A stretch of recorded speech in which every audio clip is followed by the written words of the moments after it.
This conference will now be recorded. अद्य बुधवासरः अथवा सोमवासरः फाल्गुन कृष्ण षष्ठी दिनांक 23 मार्च 2022 चरक व्यवहार अध्याय 7 पूर्व चिकित्सा शंखं चक्रं जलकान्दतमृतघटं चारुदोपिश्चतुर्भिः सूक्ष्मस्वच्छातिरुद्याशुकपरिविलसन् मौलिमं भोजनेत्रं कालाम्बोधोज्ज्वलाङ्गं कटितटविलसच्चारुपीताम्बराढ्यं वन्दे धन्वन्तरिं तं निखिलगगवनप्रौढदावाग्निमीलम् ब्रह्मणो हि समारब्धा मात्रेयाद्येषु पूजिताम् अस्मदाचार्यपर्यन्तां वन्दे गुरुपरम्पराम् आयुर्वेदरतं वन्दे माधवाख्यं महागुरुम् आयुर्वेदामृतं सर्वं शिष्येभ्यो यः प्रदत्तवान् द्रष्टाज्ञानी दृष्टकर्मा कृतकर्मा तथैव च अध्यापको विश्वश्रेष्ठो महान् संशोधकस्तथा गुणैरेतैः समुदितैः यत्कार्यं प्रतनोदितः समृद्ध्यर्थं हि कार्यस्य वयं प्रयतामहे सरस्वत्यै नमो यस्याः प्रसादात् पुण्यकर्मभिः बुद्धिदर्पणसङ्क्रान्तं जगदध्यक्षमीक्षते आत्रेयं प्रथमं वन्दे आयुर्वेदजगद्गुरुम् आयुर्वेदामृतं सर्वं गृहीत्वा हि सुरेश्वरा अग्निवेशादिकेभ्यो यत्प्रयच्छत् मुनिसत्तमः कथनं तन्त्रकर्तारम् अग्निवेशं नमाम्यहम्।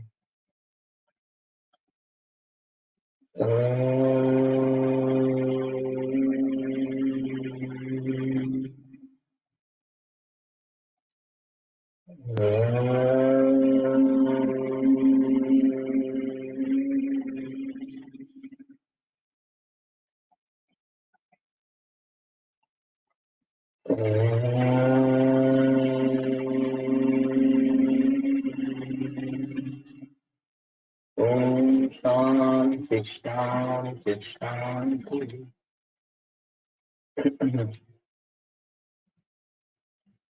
अथ अश्वशतोद आरुह्य महति किलिञ्जके प्रस्थित्य आतपेशेषे प्रोक्षयित्वा उदूकले क्षोदयित्वा दृक्षति पुनः सूक्ष्मचूर्णानि कारयित्वा विडङ्गकषायेण त्रिफलाकषायेण वा अष्टकृत्व दशकृत्व वा आतपे सुपरिभावितानि भावयित्वा दृक्षति पुनः सूक्ष्माणि चूर्णानि कारयित्वा नवेकलशे समावाप्य अनुक्तं विधापयेत् तेषां तु खलु चूर्णानां पाणितलं यावद्वा साधु मन्येत तच्छस्त्रेण संसृज्य कृमिकोष्ठले लेढुं प्रयच्छेत्। तो ये एक अश्वशक्र का प्रयोग आया है। बापू नानक सर ने इसका प्रयोग काफी मरीजों में किया है। और रेस कोर्स के जो घोड़े होते हैं उनके जरिए ये, क्योंकि उनको पाला पोसा अच्छे तरीके से आता है, तो वहां से ये अश्वशक्र लेके आते हैं, उन्होंने एक प्रयोग किया था। तो किलिंज का मतलब एक पात्र इस प्रकार का कि बड़ा पात्र है जिसमें फैला सकते हैं परिस्थितियां आतप में शोषयित्वा उदितले क्षोभयित्वा। तो आतप में धूप में उसको सुखा दे और फिर उदुफल में उसका शोधन करे, तो फिर पुनः सूक्ष्म चूर्णानि करे और फिर उसका सूक्ष्म चूर्ण बनावे। विडंग कषायण त्रिफला कषायण व अष्टकृत्व दशकृत्व व आतपे सुपरिभवितानि भावयित्वा। तो विडंग कषाय या त्रिफला कषाय से 8 बार या 10 बार भावना देके आतप में उसको सुखाना है। दृश्यते परा सूक्ष्माणि चूर्णानि कारयित्वा, फिर एक बार सूक्ष्म चूर्ण करना है। नवे कलशे समावर्त्य अनुगुप्तम निधाते, अब नवीन कलश में डालकर अच्छी तरीके से रक्षा करके उसको रख दे। तेषांत कुलचरणानां पाणितरम यावद्वा साधु मंत्र, पाणितरम का एक कर्ष है। तो एक कर्ष या जितनी योग्य मात्रा आपको लगे उतना शूद्रेण संसृज्य कृमिकोष्ठने लेढुं प्रयच्छेत्। तो कृमिकोष्ठ मरीज को मौत के साथ बना के देते। तथा भल्ला तकास्तीने आवृत्त कलशप्रमाणेन आपोत्य स्नेहभावे दृढ कलशे सूक्ष्म अनेक छिद्र प्रज्ञे शरीरम उपवेश्य मृदावलिप्ते समावाप्य उडुपेन विधाय भूमौ आकण्ठं नितासस्य स्नेहभावितस्य एव अन्यस्य दृढस्य कुम्भस्य उपरि समारोप्य समन्ताद् गोमयैः उपचित्य दाहयेत्। तो भल्ला तकास्थी, तो भल्ला तक है वो लेके आने का कलश प्रमाण आपोत्य, तो एक कलश प्रमाण उसमें लाने हैं और स्नेह भावित दृढ़ कलश, जिसको स्नेह की भावना अंदर से दी गई है, इस प्रकार के दृढ़ कलश में सूक्ष्म अनेक चित्र करने। वो कलश कैसा है? तो सूक्ष्म अनेक चित्र इस प्रकार से जिसमें है शरीर उपवेष्ट्य मृदावलिप्ते। तो इस शरीर का मतलब भल्ला तक शरीर, शरीर उपवेष्टे इति वेष्टयित्वा कृत्नः बुधा यत् कलशादो भागः।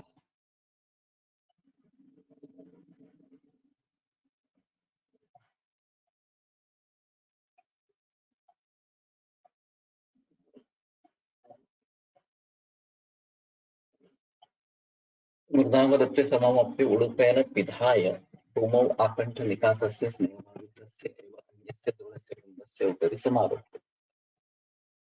तो जमीन में नीचे एक घट रखना है, इसके ऊपर जिसमें नीचे बहु अनेक सूक्ष्म छिद्र है, इस प्रकार का दूसरा है और उसमें ये भल्ला तक डालने हैं एक कलश कितने प्रमाण में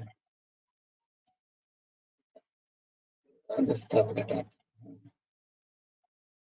स्नेहभावित अन्य से दृढ़ से कुंभ से ऊपर ही उसको भी स्नेहभावित करना है और भूमौ आकंठ आकंठम दिखाते से उसके कंठ तक वो भूमि में रहना चाहिए और फिर ऊपर गोबर डालकर गोमय उपचित दाहये, तो उसका दहन करे। स यदा जानीयात् साधु दग्धानि गोमयानि विगत स्नेहानि च वल्लातकास्ति। उसको ये पता चले कि गोमय जो है अच्छी तरह से जल गया है और वल्लातकास्ति जो है वो विगत स्नेह इस प्रकार से हो गई है, तो हम उसको देख सकते हैं। ये ऊपर से खुला ही रख रखा है, ऐसा दिखता है।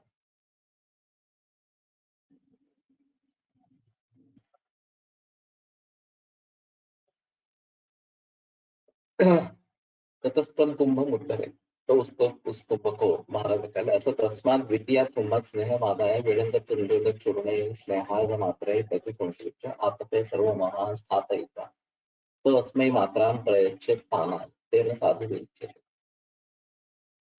तो जो नीचे वाला कुंभ है, दूसरा कुंभ, उसमें से स्नेह लेके विडंब तुंडोल चूर्णे स्नेहा जमा करेगी, तो उसकी आधा, उसका आधा प्रमाण ये विडंब तुंडोल चूर्ण डालना है और आतपे सर्वमा स्थापयित्वा, वो फिर आतप में एक दिन पूरा उसको गर्म करना है, तो अस्मै मात्रा प्रयच्छेद पाना है और फिर मात्रा योग्य मात्रा में उसको पान दे, तेन साधु विरिच्यते, तो इससे अच्छे अच्छा विरेचन होता है। विरिक्त से चानुपूर्वी यथोक्ता,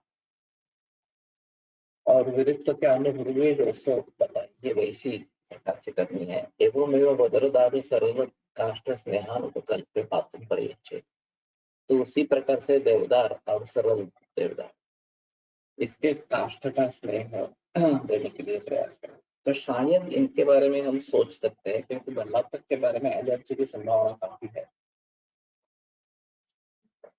बहुत ही ज्यादा उष्ण है। देवदार या सरल देवदार इसी प्रकार से करने के लिए बताया गया है, तो ये शायद बात हो सकती है। अनुवास अनुवासन काल, अनुवासन काल में उसको अनुवासन देना है।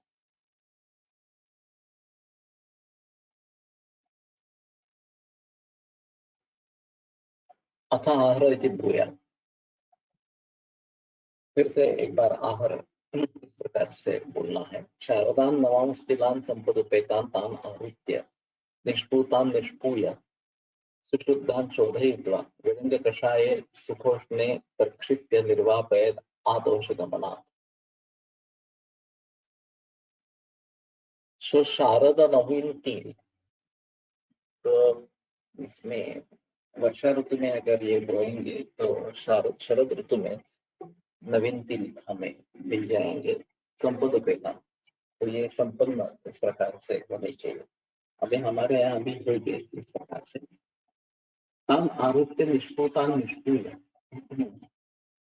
तो वो पहले ही निष्पूत है, फिर भी उसको व्यक्तिका व्याकरण निचित्य, तो उसमें से शोधन करके सुशुद्धान शोधयित्वा, सुशुद्ध है तो भी फिर से अच्छे तरीके से शोधन करके विडंग कषाय सुखोष्ण प्रक्षिप्य, तो सुखोष्ण इस प्रकार के विडंग के सामने डालना, निर्वापय आदोष करना, और ये बार बार करते रहना, फिर से व्यायाम करना, फिर से इसमें निस्तुष्टिकृत्य प्रमुच्य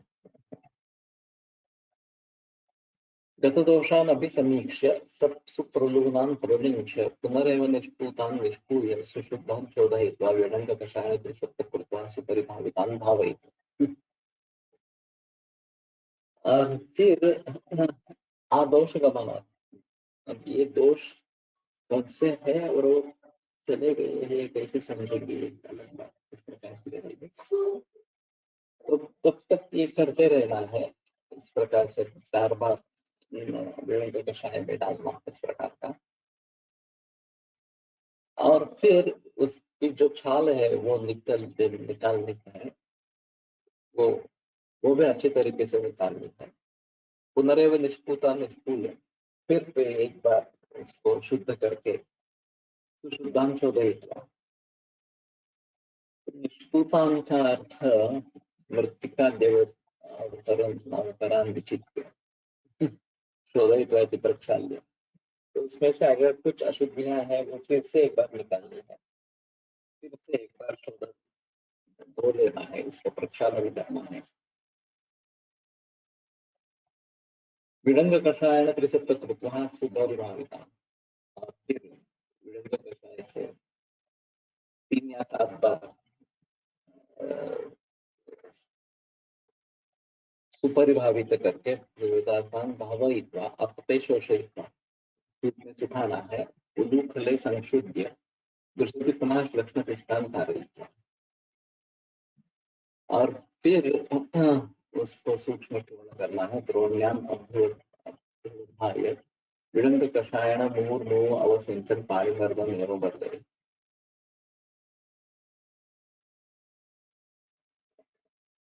अभ्युत्थाय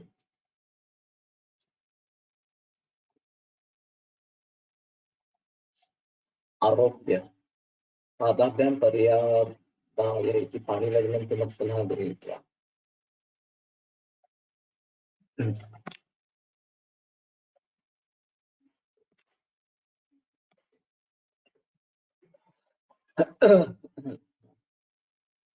तो द्रोणी में डाल के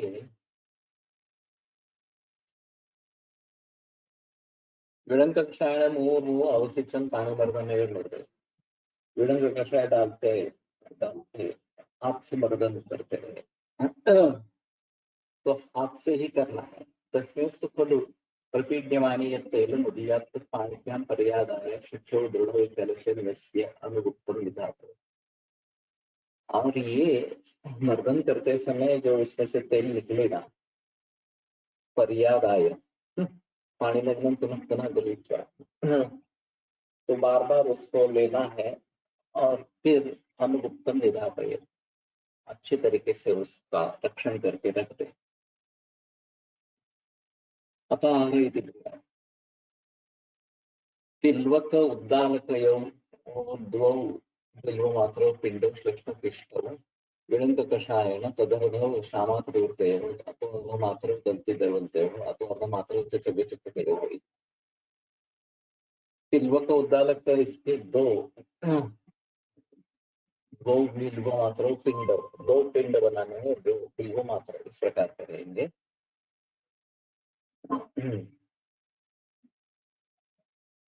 श्लक्ष्ण पिष्ट विडंग कषाय है और विडंग कषाय के साथ श्लक्ष्ण पेषण इनका किया है। तो मात्र शामात विरुद्ध उनका आधा हिस्सा या उनका आधी मात्रा में शामा और विरुद्ध लेना है। अतो मात्रा दंती द्रवंती हो उनका भी आधा हिस्सा दंती और द्रवंती लेने हैं। अतो मात्रा चव्य चित्र के उसका भी आधा हिस्सा चव्य चित्र एतम संभारं विडंक कषायस्य अर्धार्धमात्रेण प्रतिसंसृज्य तत्तैलप्रस्थं समावाप्य सर्वम् आवृत्य महति परियोगे समासिच्य अग्नौ अधिश्रित्य आसने सुखोपविष्टः सर्वतः स्नेहम् अवलोकयन् अजस्रं मृद्वग्निना साधयेत् दर्व्या सततम् अवघट्टयन्। तो ये तिल तैल सिद्ध करने की प्रोसेस सिद्ध स्नेह प्रोसेस बता रहे हैं। तो ये संभार विड़ंग कषाय से अर्धाड़ का मात्रा में विड़ंग कषाय इसमें डालकर तत्तैल प्रस्थम समाप्य और वो जो ऊपर वाला तेल है वो एक प्रस्थ डालकर सवर मालोड्य महति परियोगे समासिच्छ अग्नौ अधिश्रित्य। तो ये महान इस प्रकार से कुछ पात्र में इसमें सेचन करके अग्नौ अधिश्रित्य आसने सुखोपविष्टा। तो वैद्य आसन पर सुखोपविष्ट इस प्रकार का है। सर्वथा स्नेहम अवलोकन और सभी तरीके से स्नेह दिख रहा है। अजस्रम मृद्वग्निना साधय दर्व्या सततम अवघट्टयन्। तो सतत दर्वी से हिलाते हुए स्नेहपाक इस प्रकार का करें। स यदा जानीयात् विरमति शब्दः प्रशाम्यति च प्रेरणा प्रसादम् आपद्यते स्नेहः अर्थात् गन्धवर्ण रसोत्पत्ति संवर्तते च वैषज्यम् अंगुलिभ्यां विद्यमानम् अनुद्धि मृदु अनतिदारुणम् अनंगुलिग्राही च इति सकाला तस्य अवतरणाय। तो वो जब जानता है कि शब्द शांत हो गया है, फेन शांत हो गया है, स्नेह प्रसन्न हो गया है और गंधवर्ण रस जो जिस प्रकार के चाहिए वो उत्पन्न हुए हैं।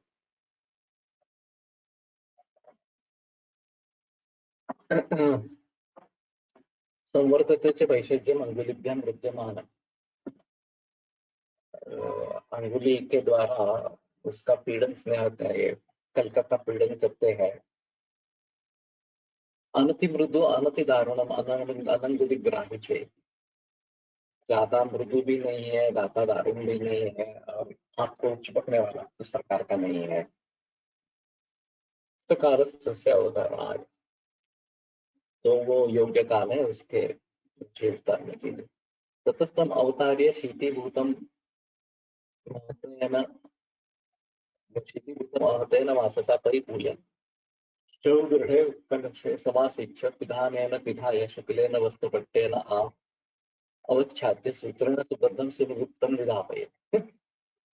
तो फिर उस तेल को अवत इस प्रकार के वस्त्र से ये कर लेना है, शुद्ध कर लेना है। शुचौ दृढ़े कलशे समासिच्य और शुचि इस प्रकार के कलश में सेचन करे। विधान है न विधाय फिर उस पर ढक्कन लगाए।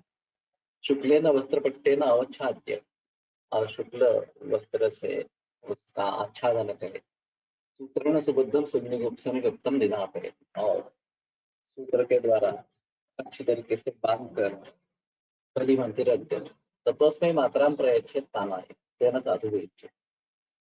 और फिर उसकी योग्य मात्रा देनी है पान के लिए, इससे साधु विरेचन होता है। सम्यक पुरुष दोष से चानुपूर्वी यथोक्ता। और इस प्रकार विवेचन अच्छा होने पर पूर्व जैसे अनुपूर्वी करनी है। ततश्चयन अनुवास है, अनुवासन काल और फिर अनुवासन काल में उसको अनुवासन देना है। एतेनैव च पाकविधिना सर्षप अतसी करंज कोशाकृति स्नेहान उपसंख्य पाय्य सर्वविशेषान अवेक्षमाण। तो इसी पाक विधि से सर्षप अतसी करंज कोशाकृति इसके स्नेह का प्रयोग करना है। सर्व विशेषान अवेक्षमाण, सभी विशेषों को ध्यान में रखने वाला वैद्य ये करे। तेन अवधूत, तो इससे व्याधि नष्ट हो जाता है। अगध व्यक्ति अगध इस प्रकार की हो जाती है। एवं द्वयानां श्लेषपुरीश संभवानां क्रिमीणां समुत्थान संस्थान वर्ण नाम प्रभाव चिकित्सित विशेषाः। तो इस प्रकार से कफ और पुरुष से वाले कृमियों के बारे में, इसके कारण, उसके संस्थान, वर्ण, नाम और प्रभाव, चिकित्सक विशेष है, ये सब बता के व्याख्यातः सामान्यतः विशेषतस्य स्वल्पमात्रम् आस्थापन अनुवासन अनुलोमहरणभूयिष्ठं तेषु एव औषधेषु परिशिष्टानां कृमीणां चिकित्सितं कर्तव्यम्। तो विशेषतः स्वल्पमात्रया आस्थापन अनुवासन अनुलोमहरण भूयिष्ठम, उस स्वल्प मात्रा में आस्थापन अनुवासन अनुलोमहरण भूयिष्ठ इस प्रकार का तेषु एव औषधेषु, उन्हीं औषधों के द्वारा पुरुषाणां कृमीणां चिकित्सितं कर्तव्यम्। पुरुषकृमि का चिकित्सा करनी है। मात्रादिनिपुणः शिरोविरेचन वमन उपशमन भूयिष्ठं तेषु एव औषधेषु श्लेष्मजानां कल्याणं चिकित्सितं कार्यम्। तो ये मात्राधिक इस प्रकार से शिरोविरेचन वमन उपशमन भूयिष्ठ उन्हीं औषधों से कफजन करने के बारे में चिकित्सित करना। तो कफ के लिए मात्रा भूयिष्ठ और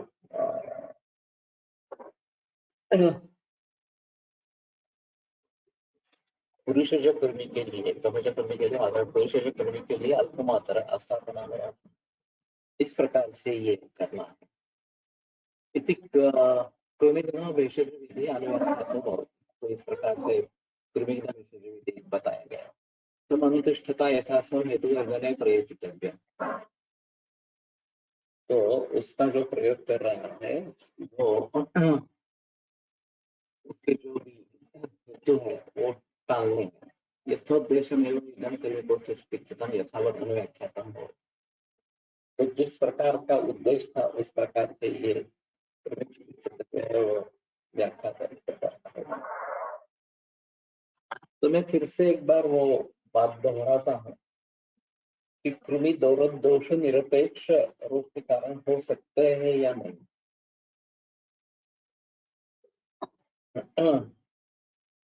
तो बापूनानंद जैसे वैद्य का भी ये कहना था, ये दोष निरपेक्ष रोगों का कारण हो सकते हैं,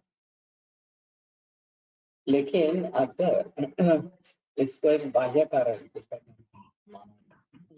आगंतुक इस प्रकार का विचार कहेंगे। अभी ये स्वाइन फ्लू से लेकर डेंगू या कोविड-19 के बारे में इसका आगंतुक जो विकार कहे क्या, इस प्रकार के बारे में बहस हुई थी। और फिर कीट दंश वगैरह इस प्रकार से भी इसका कुछ विचार करेगा, इसके बारे में भी बहस करेगी। लेकिन दोष वैषम्य तो हम टाल नहीं सकते हैं। किसी भी नए व्याधि के लिए अगर उसका निदान हमारे शास्त्र में कुछ होता है, जैसे कि ज्वर है, या फिर श्वास है, कांस है, जो भी है, तो उसके हिसाब से तो चलना है। ये एक अहम मुद्दा रहेगा। फिर भी अगर आपको इसके बारे में सोचना है तो सोच सकते हैं in addition to diagnosis based on dosha इस प्रकार से। जैसे कि चंपकादि आगत का प्रयोग जमदग्नि ने काफी लोगों में किया स्वाइन फ्लू या डेंगू के बारे में इस प्रकार से। ये रक्त दृष्टि है तो रक्तपात शब्द का प्रयोग करना है, ऐसा कुछ किया। आमतौर ज्यादातर लोगों ने महासुदर्शन घनावटी वगैरह इनका प्रयोग किया। तो कहने का तात्पर्य अर्थ है जिस प्रकार का जिसका अनुभव है, जिस प्रकार का जिसका ज्ञान है, इस प्रकार से वो सोचते रहते हैं और अपने अपने तरीके से करते रहते हैं। तो मैं तो ये नहीं मानता कि ये दोष निरपेक्ष कारण होंगे, दोष सापेक्ष कारण रहेंगे और दोषों की भलीभांति चिकित्सा करनी ही है, चाहे आप एंटीवायरल कर छाती पढ़ने दे दो या और कुछ करो, या फिलेंथस जरूरी है जो दुनिया में लगती है वो दे दो, लेकिन फिर भी दोषों के हिसाब से क्या है ये देखकर या आदमी कैसा है ये देखकर उसकी चिकित्सा तो करनी ही है, उसमें कोई प्रतिवाद नहीं। तो ये अगर बंदी बांधती होता रहेगा, तो शायद एक विधा मन में नहीं आएगी कि इसको सिर्फ आगंतुक सोचना है या फिर एंटीवायरल ढूंढना है वगैरह वगैरह। इसमें लोग इसी में बह जाते हैं और आयुर्वेद को भूल जाते हैं।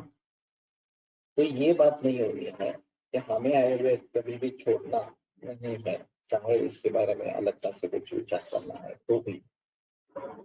तो दुष्यंत दोषम बलम कालम अमलम प्रकृति वया वगैरह जो भाव है, या हमारा जो निदान होगा हमारे निदान पंचक से, उसको तो नहीं छोड़ना है, ये अहम मुद्दा इस प्रकार का रहेगा। और फिर अगर आप चाहते हैं तो इसको जोड़ ले इसके साथ में, तो बेहतर ऑप्शन इस प्रकार का रहेगा। और अभी इस प्रकार के एंटीवायरल ड्रग्स वगैरह आ रहे हैं, तो उनके बारे में सोचना पड़ेगा। भवन्ति छात्र अपकर्षणम् एवादौ कृमीणां विशेषं श्रुतं ततो विघातः प्रकृतेः निदानस्य च वर्जनम्। तो अपकर्षण यही कृमि का विशेष है, और फिर प्रकृति विघात, और फिर निदान वर्जन। अयमेव विकाराणां सर्वेषामपि विग्रहे विधिर्दृष्टस्तथा योऽयं कृमिनिर्देशकीयतितः। और सभी विकारों के बारे में, सभी रोगों के बारे में यही विधि बताया गया है, 3 प्रकार का। योऽयं कृमि निर्देशकीयतितः, तो कृमि को ध्यान में रखते हुए ये जो इस प्रकार का विधि, 3 प्रकार का विधि बताया गया है, वो भी सभी रोगों के लिए, निग्रह के लिए आवश्यक ही है। तो ये एक अहम मुद्दा है, ये आयुर्वेद की खासियत इस प्रकार की है। आधुनिक विज्ञान में, आधुनिक वैद्य में पूरा लक्ष्य जो कॉन्सेंट्रेट किया गया है, वो केवल सिम्टमेटिक रिलीफ पर कॉन्सेंट्रेट किया गया है। इससे वो लोगों को फंसा सके कि अरे देखो कितने अच्छे रिजल्ट है, सिम्टम्स तो चले गए इस प्रकार से। तो यही चिकित्सा है, इस प्रकार का भ्रम निर्माण करने में आधुनिक वैद्य यशस्वी है। वास्तव में वो चिकित्सा नहीं है, तो छोटा क्रिया है वो निदान परिवर्तन है। चिकित्सा संक्षेप में कही जाए तो निदान परिवर्तन यही चिकित्सा है, तो इसके लिए निदान को तो ढूंढना चाहिए। और आधुनिक वैद्यक निदान कारण ढूंढने के लिए तैयार ही नहीं है, ये अभी आज की स्थिति इस प्रकार की है। तो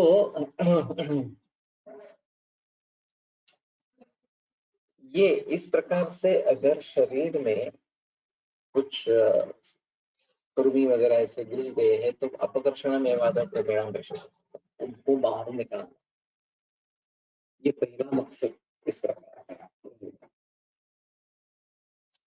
तो कुर्मी के बारे में तो सोच सकते हैं कि वगैरह बस्ती उनको बाहर निकालना इस प्रकार से, या हाथ से भी या यंत्रों से भी उनको बाहर निकालेंगे, ये भी बात बताई। लेकिन आगे चलकर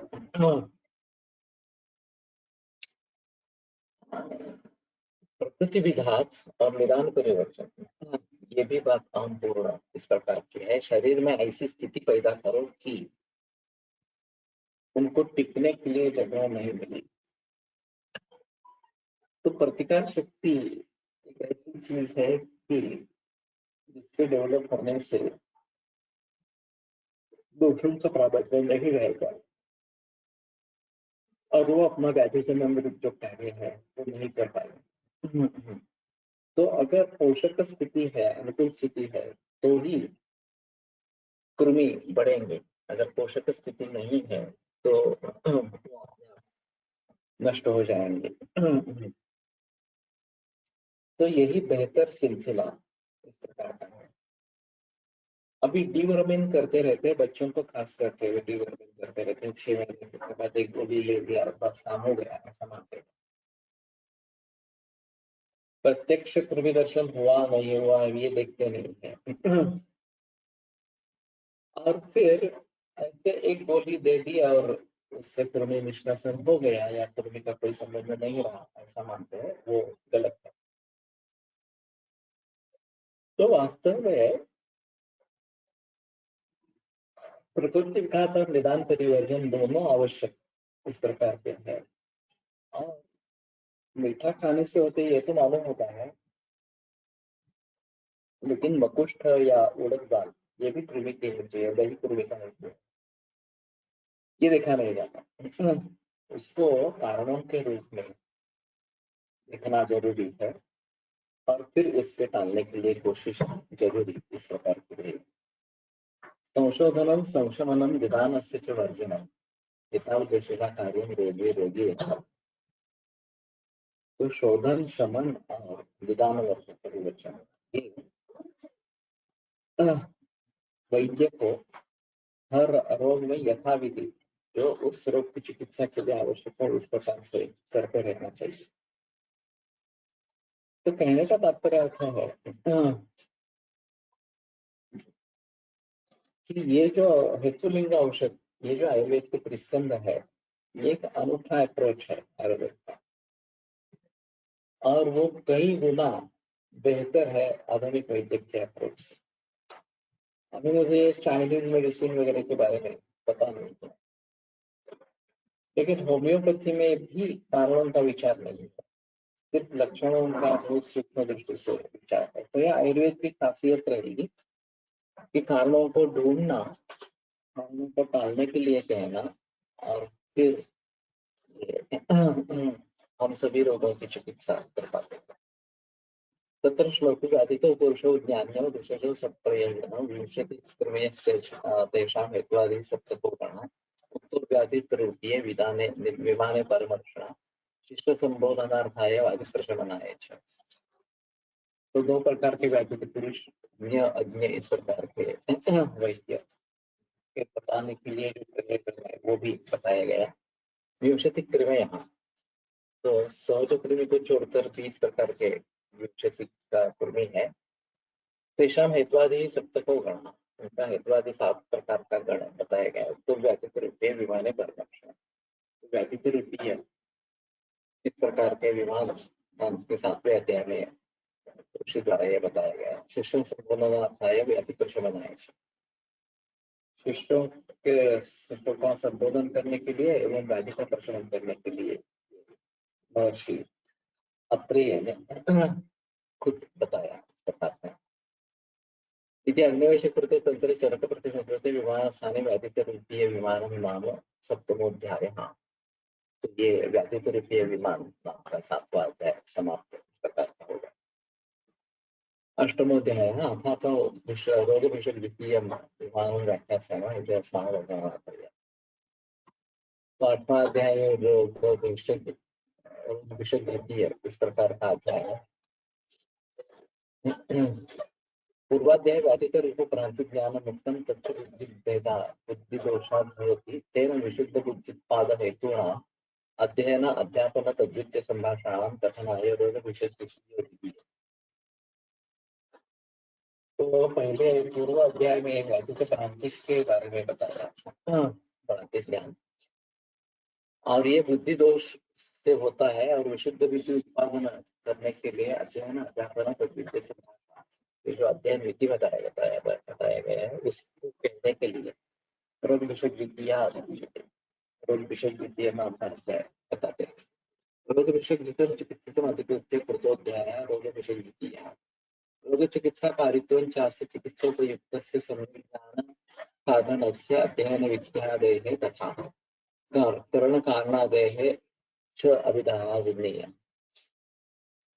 तो रोग चिकित्सा कारित्व जो उसका है वो चिकित्सोपयुक्त से सम्यक ज्ञान साधन, चिकित्सा के लिए जो उपयुक्त इस प्रकार का जो अध्ययन आदि विद्या दे अध्ययन वगैरह विधि से जो होता है, तथा करण कारणादेश अधिकार और करण कारण वगैरह के बात बताए गए हैं, उसके जरिए चिकित्साकरण के लिए इस प्रकार के रहेंगे। अभी एक अच्छी बात हुई है, देखते हैं कि एक तो प्रश्नमंच स्पर्धा आयोजित की जा रही है 1 मई को और शायद 3 मई से गुरुकुल आरंभ होगा।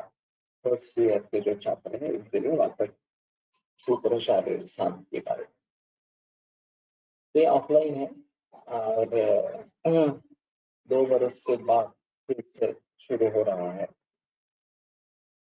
तो गुरुकुल की मूल संकल्पना मेरी थी इस प्रकार से गुरुकुल शुरू करना।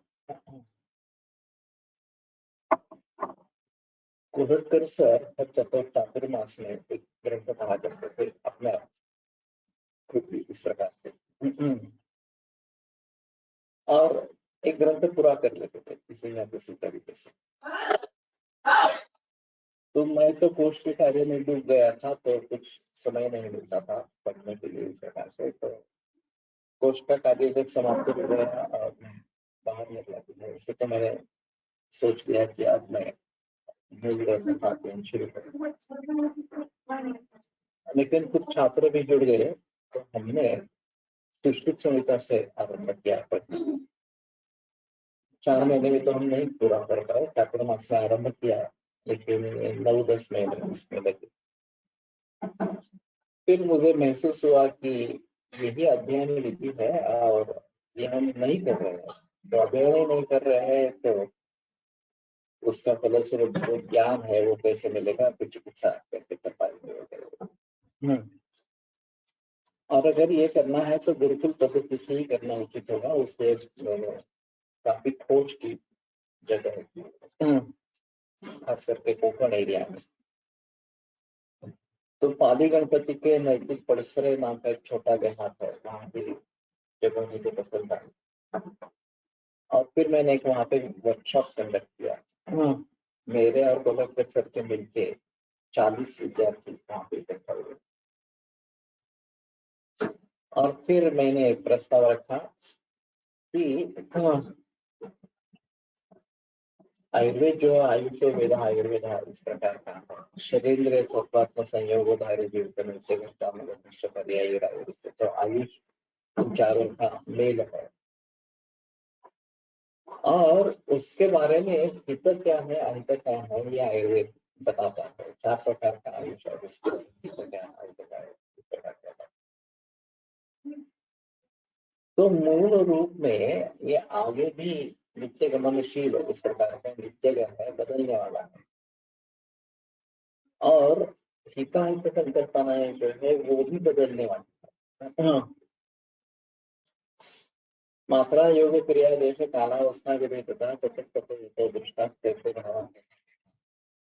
और इसलिए एकांतत्व एकांत नियमोत्तम अनुष्ठिता एकांतत्व के बारे में एकांत नियम पॉसिबल नहीं।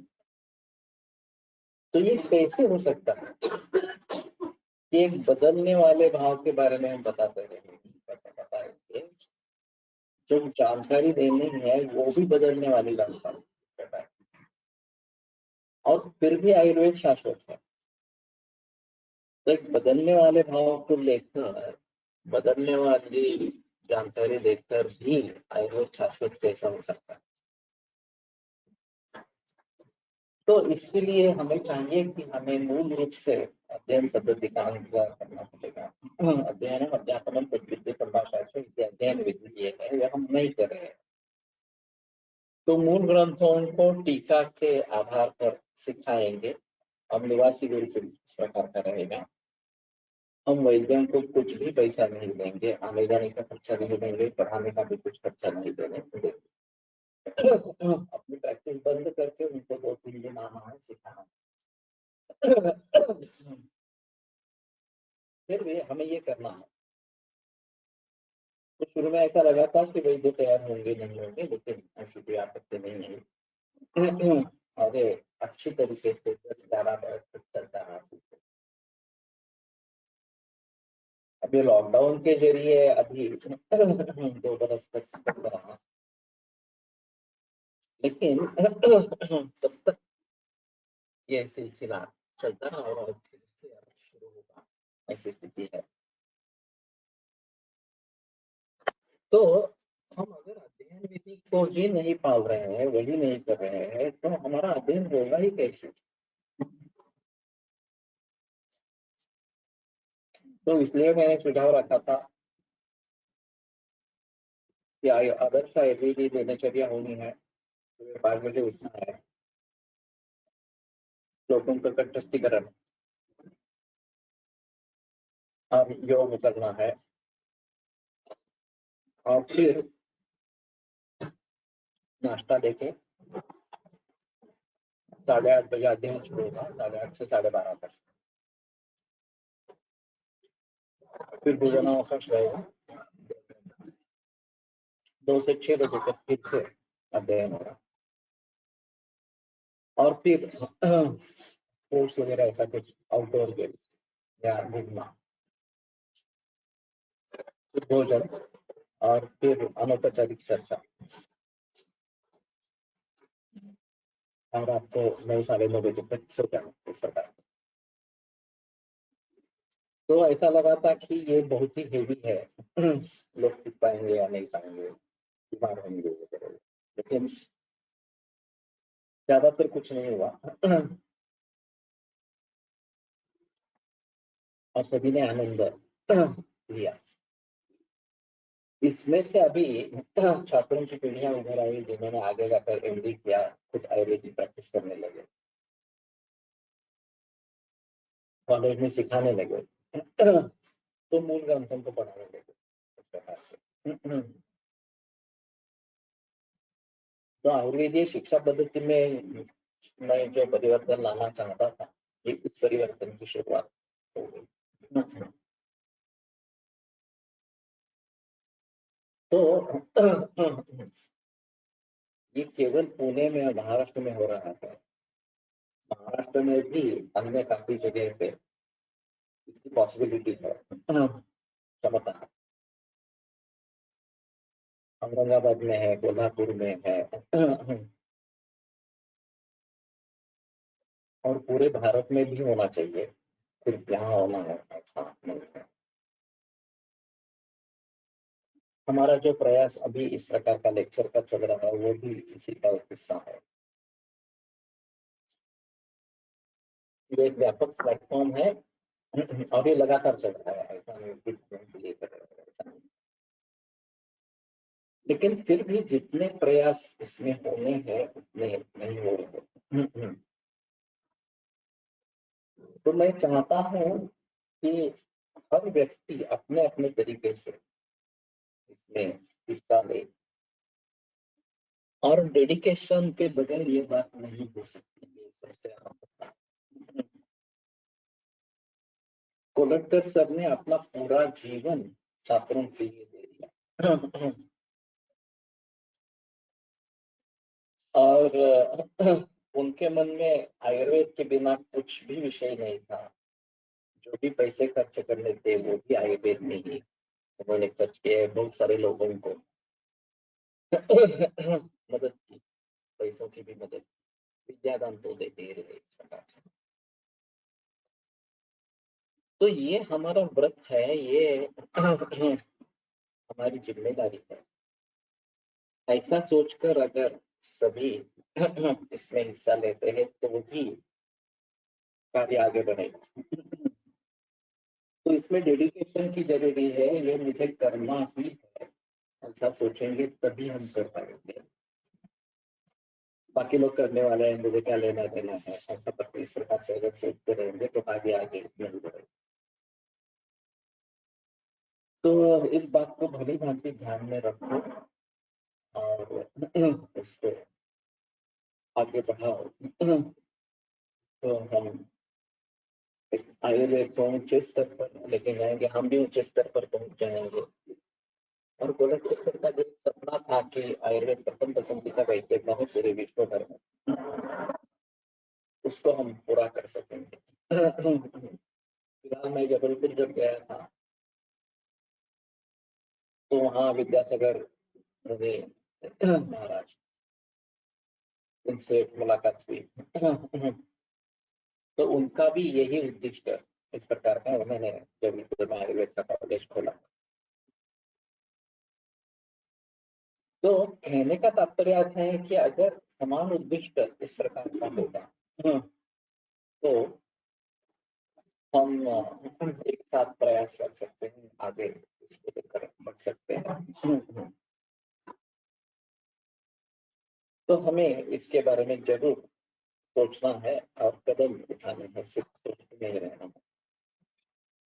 दूसरी बात जो मैंने कही थी कि 3 अप्रैल रविवार को सुबह 7:30 बजे कैंसर होलिस्टिक गाइडेंस के बारे में एक वर्कशॉप होगा। इसी गोटू मीटिंग के प्लेटफॉर्म पर होगा। बाकी भी कुछ लोग इसमें ज्वाइन हो जाएंगे। और उसकी मूल संकल्पना जो है वो हमारे पास कैंसर के मरीज आते हैं, वो अंतिम अवस्था में ही आते हैं। मैं 36 बरस कैंसर में काम कर रहा हूँ और मेरा सिलसिला यही है कि शुरू की अवस्था में एक भी मरीज नहीं आता। एलोपैथी की लॉबी स्ट्रांग है, एलोपैथी में ही निदान होता है, उसकी ट्रीटमेंट शुरू होती है और जब उसमें करने लायक कुछ नहीं रहता तभी लोग आयुर्वेद की तरफ बढ़ते हैं। और एलोपैथी अच्छी तरीके से ट्रीटमेंट नहीं कर रही है, वो कारणों को ढूंढ नहीं रही है, समाज को उसके बारे में सजग नहीं कर रही है। और फिर डिस्ट्रक्शन ऑफ सेल इस प्रिंसिपल को लेकर धन्यता समझ रही है। तो लोगों तक ये जानकारी पहुंचाना बहुत जरूरी इस प्रकार का है। और शुरू से ही अगर हमारे पास कैंसर के मरीज आएंगे तो कम से कम लाइफस्टाइल में परिवर्तन करना है, ये तो समझ पड़ेगा। करेंगे नहीं करेंगे अलग बात है। खाने पीने में परिवर्तन करना है, ये तो समझ पाएंगे। और केवल एलोपैथी लेने के बजाय बेहतर ऑप्शन उसके साथ में अगर हम आयुर्वेद अपनाते हैं तो केमोथेरेपी वगैरह के साइड इफेक्ट तो कम कर सकते हैं, कैंसर को मूल रूप से ट्रीट कर सकते हैं। ये सबसे अहम मुद्दा इस प्रकार का है, क्योंकि डिस्ट्रक्शन ऑफ सेल प्रिंसिपल मूल रूप से ठीक नहीं करने वाला, वो तो इफेक्ट पर काम करने वाला। कैंसर सेल निर्माण क्यों होते रहते हैं वो देखना है और उसको दूर करना है, तो उसमें निदान परिवर्तन अहम है। और खास करके नैसर्गिक खेती में बना अन्न खाना, ये उसका अहम उद्दिष्ट इस प्रकार का है। एक मरीज कैंसर का मरीज है, उसकी जो अगली पीढ़ी है उसको कैंसर होने की संभावना ज्यादा है आनुवंशिकता के रोग के आधार पर। उनको सजग करना है, उनको पंचकर्म के बारे में बताना, उनको नैसर्गिक खेती के बारे में बताना है। तो काफी काम इस प्रकार के हैं। और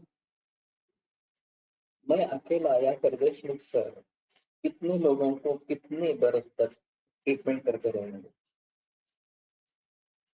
ये पॉसिबल नहीं है वास्तव में। और समाज की जो जरूरत है वो बहुत बड़े पैमाने पर है, पूरे विश्व भर में इसके लिए डिमांड है। फिर भी लोग घबराते हैं कैंसर की ट्रीटमेंट करने के लिए, क्योंकि ये लाइफ थ्रेटनिंग डिसीज है, मिजरेबल डेथ है और काफी मुश्किल होता है इन केसेस को हैंडल करना इस प्रकार से। और फिर भी यशस्विता मर्यादित सीमित इस प्रकार की रहती है। फिर भी एक ह्यूमन अप्रोच, एक ह्यूमैनिटी के स्तर पर उसको देखना है। अभी मैंने भी ये पिक्चर देख लिया काश्मीर फाइल्स। तो मुझे लगता है मानव धर्म का प्रचार प्रसार पूरे विश्व भर में होना है और उसके प्रिंसिपल्स किसी भी व्यक्ति को इस प्रकार से पीड़ा देना ये उचित नहीं है। अगर अपराधी व्यक्ति है तो भी उसको दंड देना, ये इसके लिए एक अलग यंत्रणा है, न्याय व्यवस्था। और ये जो चल रहा है क्रौर्य इतने बचपन से सिखाया जाता है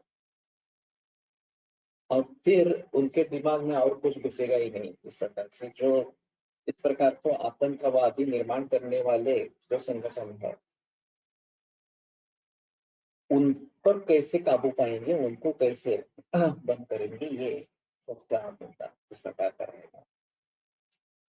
और मानव धर्म अगर इस प्रकार से स्टैब्लिश करते हैं, जैसे हमारी स्कूल में प्रतिज्ञा होती है, इस प्रकार में ये मानव धर्म के बारे में प्रतिज्ञा में कुछ मुद्दे होंगे,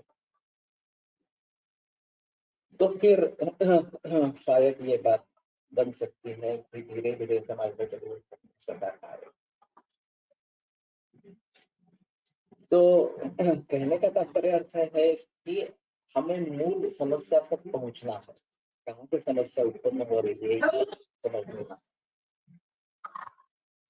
और फिर वही से उपाय ढूंढना है, वहीं से शुरुआत करनी है उपाय ढूंढने की प्रकार से। लेकिन इतना क्रौर्य कैसे आता है, कैसे निर्माण किया जाता है, ये एक अहम मुद्दा इस प्रकार का। शक्ति होनी चाहिए, लेकिन ये सज्जनों के रक्षण के लिए और दुर्जन के नाश के लिए शक्ति होनी चाहिए। निरपराध व्यक्ति की हत्या करने के लिए, इस प्रकार के बाल बच्चे और औरतों की हत्या करने के लिए, निहत्थे लोगों की हत्या करने के लिए ये शस्त्र का प्रयोग अधर्म है। लोग उसको धर्म कह रहे हैं, ये गलती है, तो ये गलती का एहसास होना चाहिए कि ये गलती है इस प्रकार से।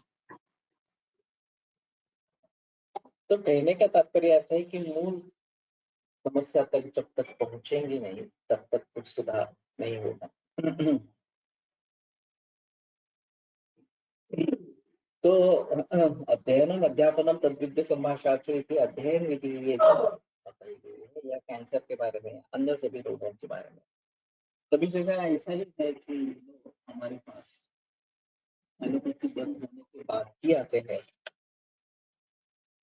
और कहीं जगह वो एलोपैथी की लॉबी बहुत स्ट्रांग है, बताते हैं कि नहीं आयुर्वेद में जाना ही नहीं है, यहाँ जाओगे तो हमारे पास आओ ही नहीं ब्लैकमेल करते हैं। तो इन सभी बातों को ध्यान में रखते हुए हमें जो भी प्रयास करने हैं वो करने हैं। तो मैं अनुरोध करूंगा कि ज्यादा से ज्यादा लोग इसमें जुड़ जाए कैंसर की चिकित्सा के बारे में। और ये जबलपुर में कैंसर का अस्पताल बनाना चाहते हैं, तो इस प्रकार से कुछ प्रयास, आयुर्वेद का इस प्रकार का अस्पताल, इस प्रकार से कुछ प्रयास चल रहे हैं। तो हमें अपने अपने तरीके से इसमें जो भी कर सकते हैं करना आवश्यक इस प्रकार का रहेगा। तो इसलिए मैं कहता हूँ कि ज्यादा से ज्यादा लोग इसमें जुड़ जाए तो ज्यादा अच्छा इस प्रकार का रहेगा। बुद्धिमान आत्मना कार्य गुरुलाघवं कर्म फलम अनुबंधम देशकालौ च विदित्वा युक्ति दर्शनात् विशुद्धि शास्त्र में वादितः परीक्षित। एक अहम मुद्दा है ये। और आयुर्वेद के विभिन्न शास्त्र है, उनको ये बात बताई गई है। अभी तो काफी वैदिक शास्त्र है, तो उन सभी का ज्ञान होना जरूरी है। सभी शास्त्रों की परीक्षा होनी है, ये शास्त्र कहने लायक है या नहीं है इस प्रकार से। तो 4 तारीख के सोमवार को इस सिलसिले को आगे बढ़ाएंगे आज। आयुर्वेद प्रकांड निगदित शल्यतंत्र प्रधान शिष्टेभ्य शाश्वतोऽयं निखिल जन कृपा व्याप्त चित्ते आयुर्वेदस्य वाञ्छन् पुनरपि भुवने तां च सुप्त प्रतिष्ठा श्रेष्ठं धन्वन्तरिं तं प्रणमति च सदा वैद्यवर्गो विमूलम् वैद्यवर्गो विमूलम्।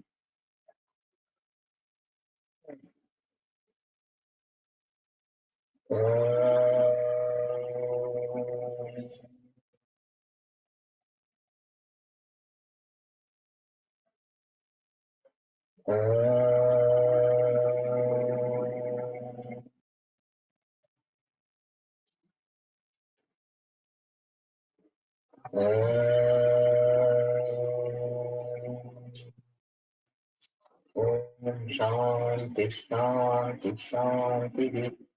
अभी सुबह उठने की आदत पड़ गई है तो उसको चालू रखो, नहीं तो 4 तारीख को सुबह उठने में तकलीफ होगी।